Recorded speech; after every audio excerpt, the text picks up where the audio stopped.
Bienvenidos y bienvenidas al Resonar de la Tierra, el programa que analiza la situación del medio ambiente del país desde la mirada de expertos e investigadores de la Universidad Nacional de Colombia. En las partes altas de nuestras montañas, entre el límite superior de los bosques de media montaña y el límite inferior de las nieves perpetuas, se establece la región del páramo. La extensión, las características físicas y la biodiversidad que allí se asientan está directamente relacionada con la elevación del macizo montañoso. Su territorio ha sufrido el impacto de fenómenos naturales como fuertes erupciones volcánicas, el descenso pronunciado de las lenguas de hielo y la disminución o aumento drástico de la lluvia. Se han moldeado así los paisajes con una enorme variedad de tipos de vegetación, como bosques achaparrados, matorrales, pajonales y los impetuosos, imponentes frailejones, junto con numerosos lagos y lagunitas. En toda su historia geológica, el páramo ha respondido favorablemente a estas adversidades, pero en la actualidad, la intromisión indebida del hombre en sus espacios ha generado cambios muy fuertes en los aspectos bióticos y en aspectos físicos de sus delicados suelos. El papel fundamental que desempeñan estos ambientes en la economía hídrica es una condición trascendental. Por ello, muchos estamentos sociales y los grupos de poblaciones claman por su protección integral.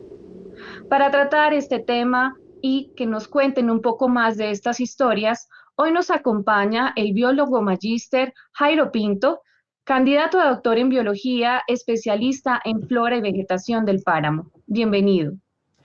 Muchas gracias a ustedes. Y el profesor Orlando Rangel, quien por más de 40 años ha hecho investigaciones sobre el páramo colombiano. Bienvenido.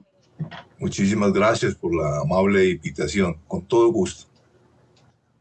Bien, para comenzar, sería muy interesante hablarle a nuestra audiencia sobre cómo ha sido ese proceso histórico para que en Colombia se presenten estos ambientes tan importantes.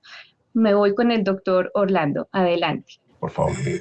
Bueno, para dar un poquito de marco de referencia, estos ambientes de alta montaña, los páramos, distribuidos desde Centroamérica, en Costa Rica, hasta el sur en Bolivia, se han podido estudiar en su origen gracias a las investigaciones en la cordillera oriental de Colombia, que han permitido, con los registros continuos de sedimentos depositados en el Gran Lago de la Sabana de Bogotá, hacer una reconstrucción del momento en que empiezan a aparecer los primeros indicios de estos ambientes que llamamos abiertos, es decir, desprovistos de estas formaciones arbóreas. Hace aproximadamente unos 4 millones de años se está hablando de los inicios cuando la paleoaltitud de nuestras cordilleras llegaba a los 1500 metros, de unos ambientes en donde habían elementos que se asocian con el bioma paramuno. Más tarde, cuando sigue el proceso de ascenso de las cordilleras por los movimientos de la corteza, se producen entonces mayores extensiones de estos ambientes y aparecen en los registros nuevos elementos que ya se parecen mucho a los ambientes actuales de páramo. Ya hace 3 millones de años, 2 millones y medio, se conforma ya lo que es el ambiente paramuno típico, establecido entonces en las partes altas de estas cordilleras, con las grandes formaciones abiertas de pajonales, pastizales y sobre todo matorrales, es decir, conjuntos en donde los elementos leñosos de baja altitud, hasta 1 o 2 metros, pues desarrollan su máximo vigor. Estos ambientes de páramo se conforman bajo un clima húmedo, de acuerdo con las características de la reconstrucción, es decir, bajo épocas en que caía más agua de lo normal en un promedio, y se favorecía porque en la mayoría de nuestras cordilleras habían grandes depósitos de cenizas volcánicas que tienen un compuesto, los halófanos, que retienen mucha agua. Entonces el origen del páramo es un origen asociado a que el bosque le abra espacio, y en estos espacios concurren estas especies bajo un ambiente completamente húmedo, especialmente en el norte de Sudamérica. En ese sentido, la vegetación va a ser un indicador fundamental del estado de salud de estos ambientes paramunos. Me voy con Jairo. ¿Cómo es actualmente o cómo podríamos definir esa cobertura vegetal en los páramos en Colombia? Bueno, Marieli, muchísimas gracias. Para complementar lo que el profesor Rangel nos acaba de comentar y pues para continuar adelante, básicamente piensen que el páramo es un laboratorio vivo que aún se encuentra en proceso de evolución. Dentro de esa dinámica que el profesor nos ha comentado, piensen mucho que antes del origen de los páramos, esos elementos vegetales se encuentran pues, bueno, en un territorio que es bastante bajo. A medida que se van ascendiendo los Andes, empiezan a aparecer nuevos ambientes, ambientes más fríos dentro de esa humedad que comenta el profesor, pero al mismo tiempo se conectan los continentes y a medida que va ascendiendo básicamente América Central, y se empieza a producir un fenómeno muy interesante que es el que nos ayuda en parte a definir la vegetación de hoy día. Y es que muchos de los elementos que estaban en el norte, en Norteamérica, empiezan a descender por ese corredor de Centroamérica hasta llegar a lo que es Colombia. Lo mismo sucedía con los Andes, que se van elevando y van llegando hacia donde es Colombia. Y al mismo tiempo hay muchas especies que empiezan a aparecer de lo que era la antigua Colombia tropical, una Colombia que todavía no tenía montañas. Eso hace que en ese laboratorio vivo empiezan a aparecer muchas especies que estaban en ambientes fríos del norte o del sur del planeta y que confluyen en un nuevo ambiente frío, que es el caso colombiano, bueno, el caso de los páramos en general. En medio de toda esa mezcla que el profesor comenta acerca de ambientes de vegetación arbustivo, ambientes lacustres, ambientes que tienen unos pantanos enormes, que es como lo que hoy día conocemos de las turberas, y en medio de toda esa configuración empiezan a aparecer combinaciones de especies que en unos nichos muy particulares. Piensen que en toda esa combinación la fauna empieza a tener obviamente un papel muy particular y aparecen unas combinaciones enormes de distintos tipos de ambientes con su vegetación específica, con los sitios donde convive la fauna. En esa combinación es lo que hoy día conocemos como los páramos. En ese sentido, pues también ha estado muy transformada precisamente por las actividades del hombre. ¿Cuál es el estado de conservación actual de los páramos en Colombia, Jairo? Pues mira, mucho de lo que hoy día se conoce de los páramos inevitablemente tiene un nexo directo con el ser humano. Digamos que los páramos prístinos en muchos ambientes es complicado conseguirlos, pues básicamente en muchas de las áreas de nuestros países andinos, en los páramos precisamente se concentra mucho de la actividad agrícola. Sin embargo, dentro de esa configuración, hoy día podemos ver como ambientes que son antropizados, pero también ambientes que son muy prístinos, por ejemplo, parques nacionales completos, como el caso de Tatamá, áreas bastante remotas en la Sierra Nevada de Santa Marta. Tenemos entonces toda una combinación. Muchos de esos páramos son precisamente nuestras áreas de acceso, nuestras despensas agrícolas. La vegetación, digamos, en general, se ha adaptado a esa serie de cambios ambientes. Por ejemplo, en Ecuador consideran mucho que los páramos, como hoy día están configurados, tienen un nexo directo con la parte ganadera, histórica inclusive. Entonces, en medio de esa situación tenemos toda esa combinación de ambientes, tanto generados o inducidos por el ser humano, como muchas áreas abiertas, como áreas bastante prístinas, como comenta el profesor Rangel. Encima de todo eso, tenemos áreas que han sido de ambientes muy altos, áreas periglaciares que llaman, las áreas más altas de la Sierra Nevada del Cocuy, de la Sierra Nevada de Santa Marta, y en esas áreas es precisamente donde está jugando hoy día mucho el tema del cambio climático.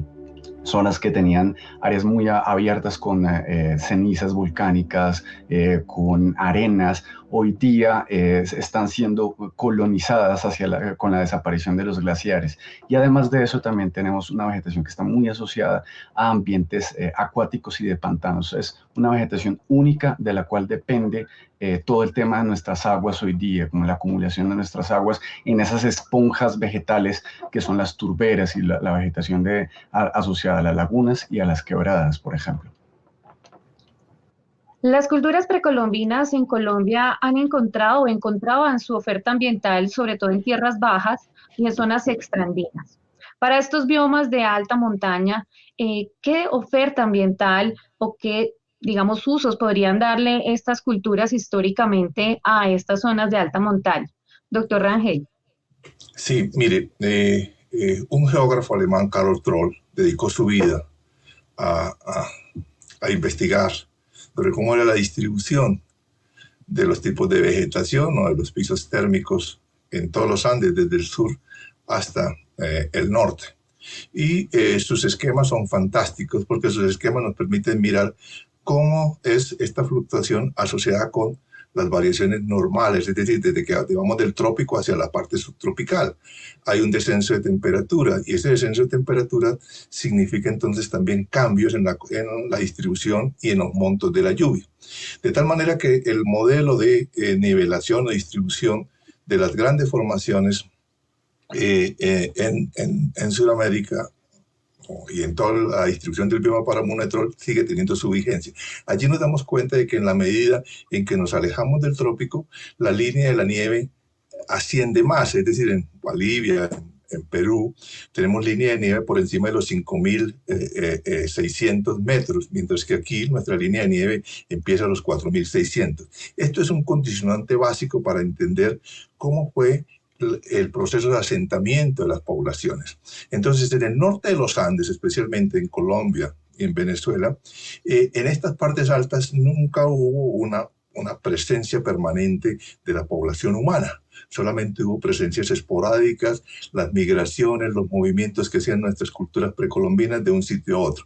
Mientras que en el sur, pues es apenas lógico, sí, las condiciones eran diferentes, con un límite de la nieve mucho más alto, entonces la zona de utilización era mayor, y entonces en el sur, en todo lo que son estas partes altas, que a diferencia del páramo tienen un periodo de sequía, es decir, 4 a 6 meses, a 7, inclusive a 9, en que casi no llueve o que los montos que caen son inferiores al promedio. Entonces en esa zona, las partes altas, no se les llama páramo, se les llama punas, pero entonces es un ambiente parecido y por eso es que nosotros al conocer todo eso podemos entender todos los conjuntos que tenemos nuestros. Entonces en este ambiente de puna predominan los pastizales y estos pastizales entonces tuvieron un uso que fue la ganadería.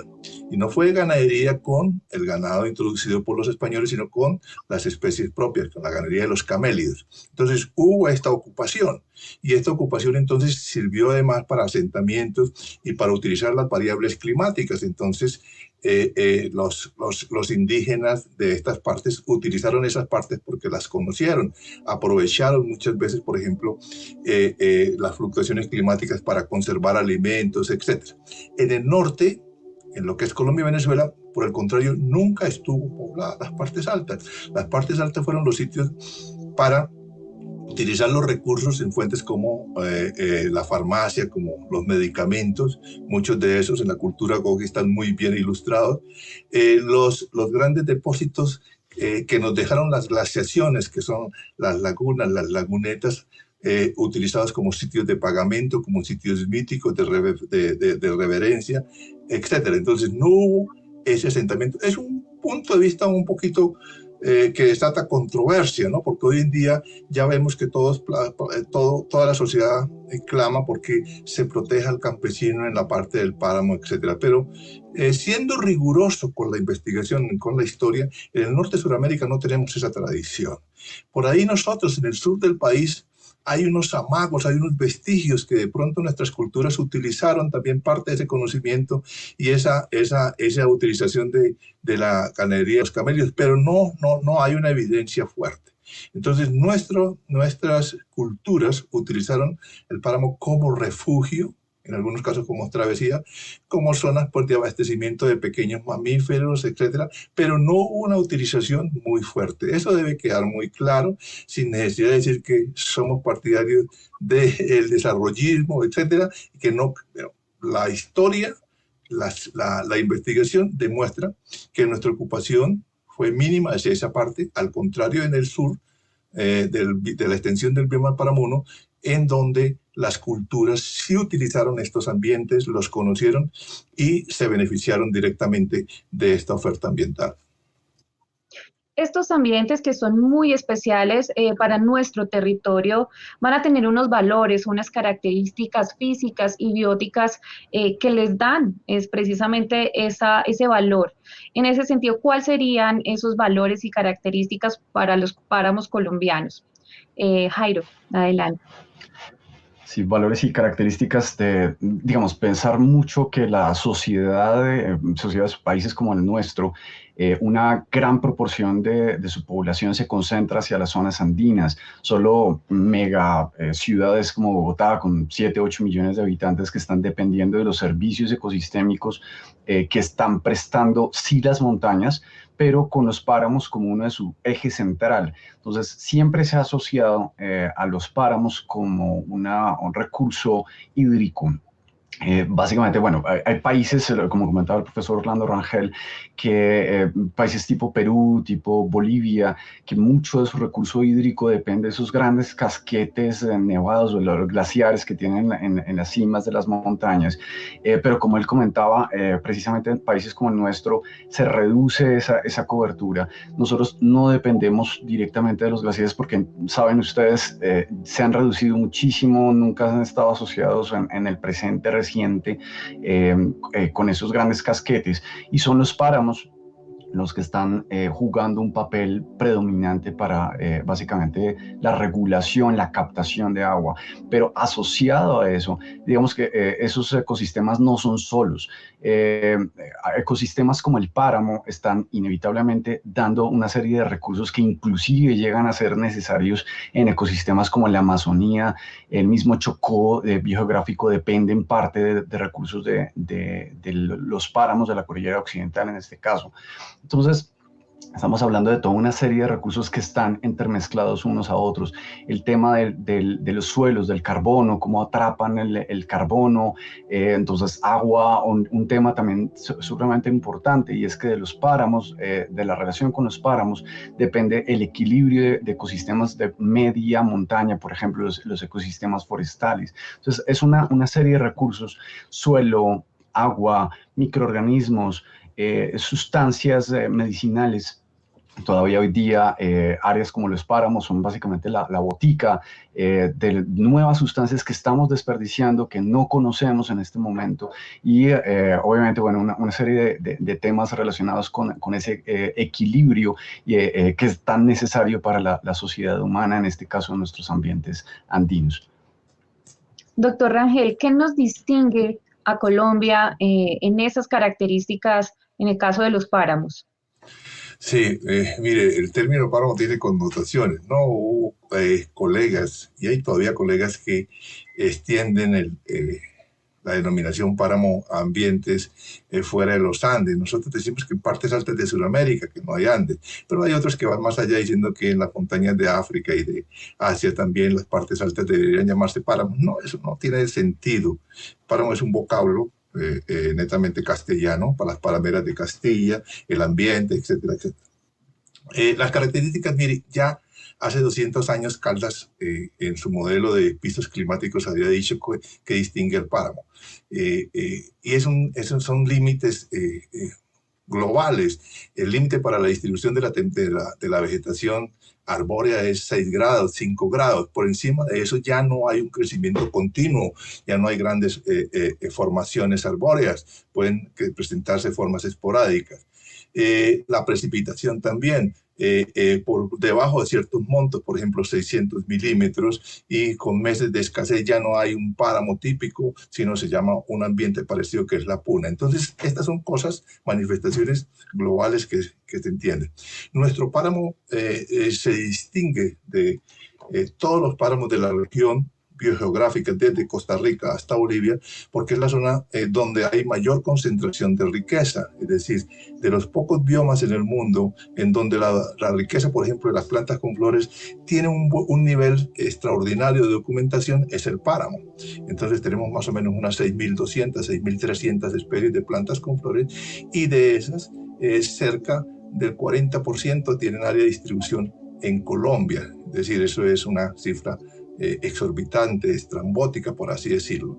Y además de eso, las especies que solamente están en los páramos colombianos representan un 25%, es un cuarto de todo esto. A nivel de Colombia representan un 50% de endemismo, es decir, especies propias. Entonces ustedes se imaginarán cómo estos ambientes han sido el sitio en donde se ha generado una especiación, es decir, una explosión ¿sí? Nuevas especies, lo cual nos caracteriza. Cada páramo colombiano se caracteriza porque tiene unas especies que solamente están allí. Eso es importantísimo, porque eso nos da un patrón de la conformación y un patrón del posible uso. Esas son las características. Y además en el páramo, la característica básica del páramo es que sus conjuntos comunitarios, pues normalmente no tienen elementos arbóreos, aunque se pueden presentar. Tenemos bosques de Polylepis coloradito a 4100, pero eso es otra parte relacionada con la historia paleoecológica, con la historia natural.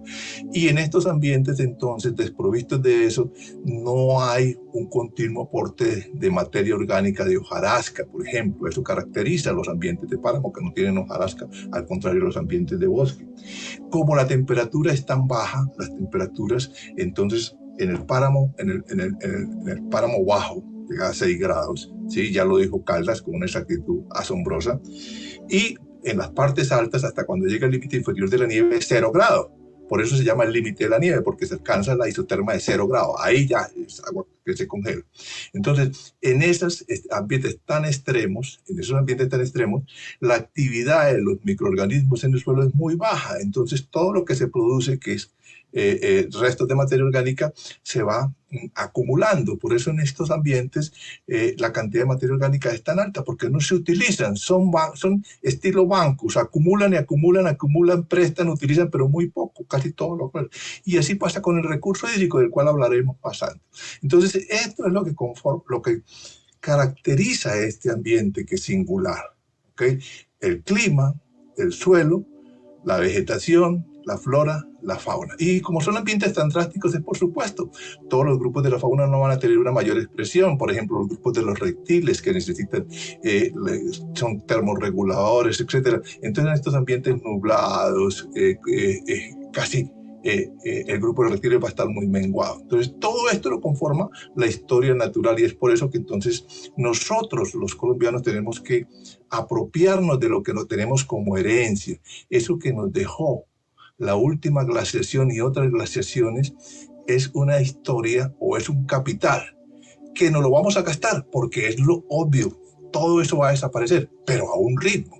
El asunto es cómo hacemos para que todos esos depósitos de agua, esas lagunas, esas lagunetas, que son directamente la influencia de lo que fueron estos cambios tan fuertes, dramáticos sobre el globo, los manejemos a un ritmo que nos permita entonces supervivir, subsistir sin tantas afugias.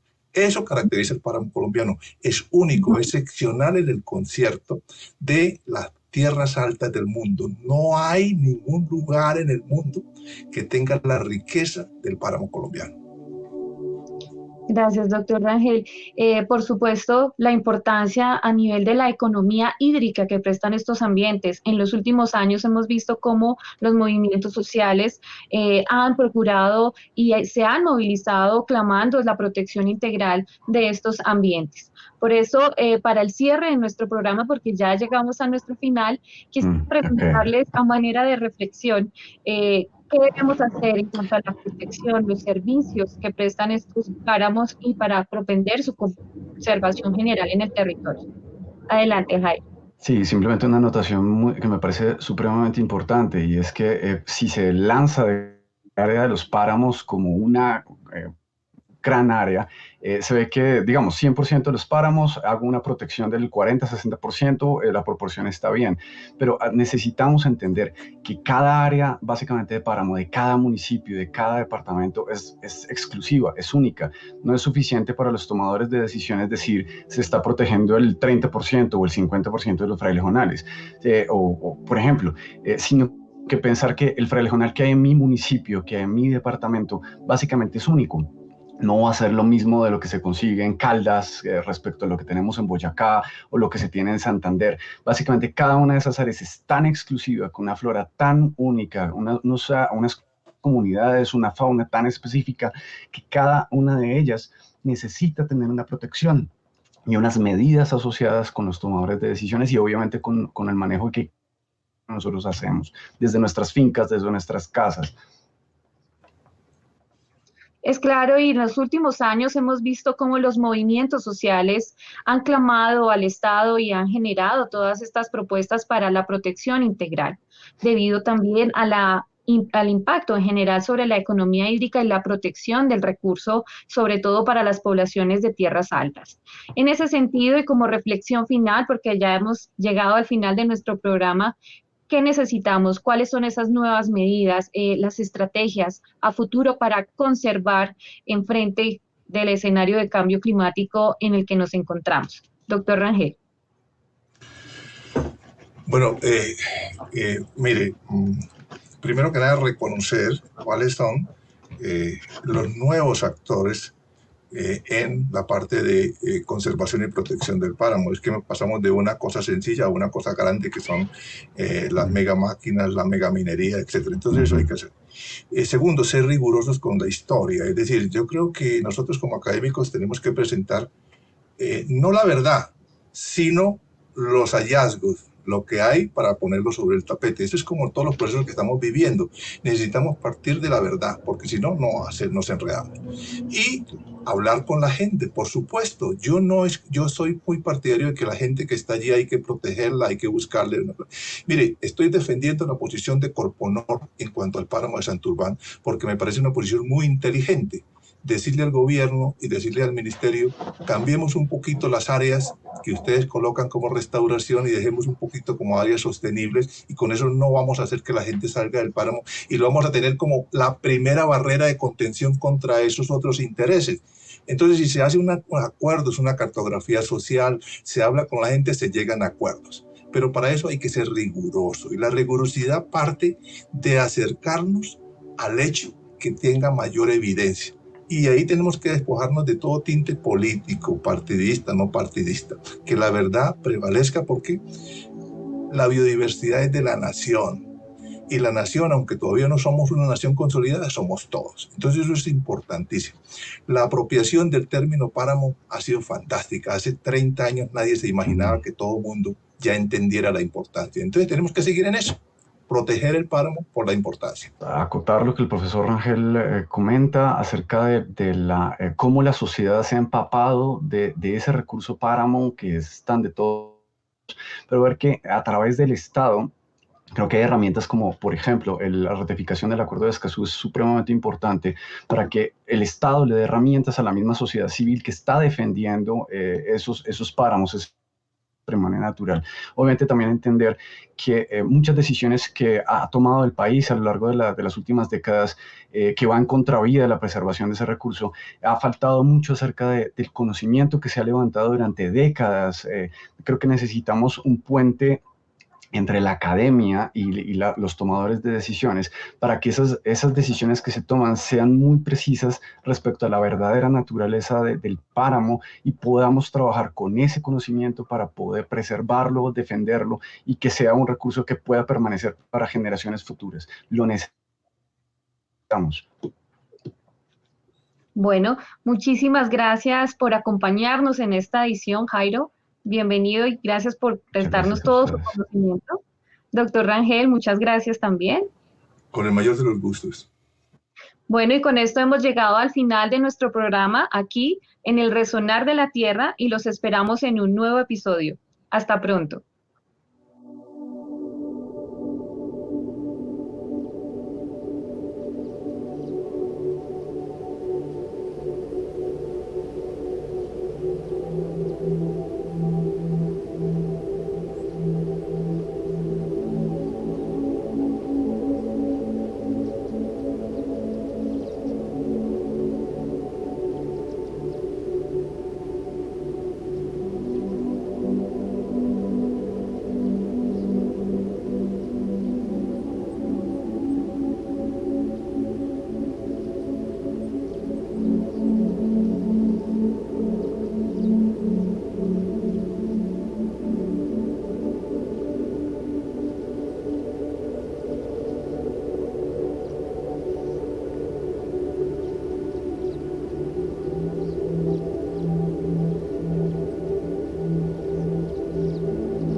Universidad Nacional de Colombia, proyecto cultural, científico y colectivo de Nación.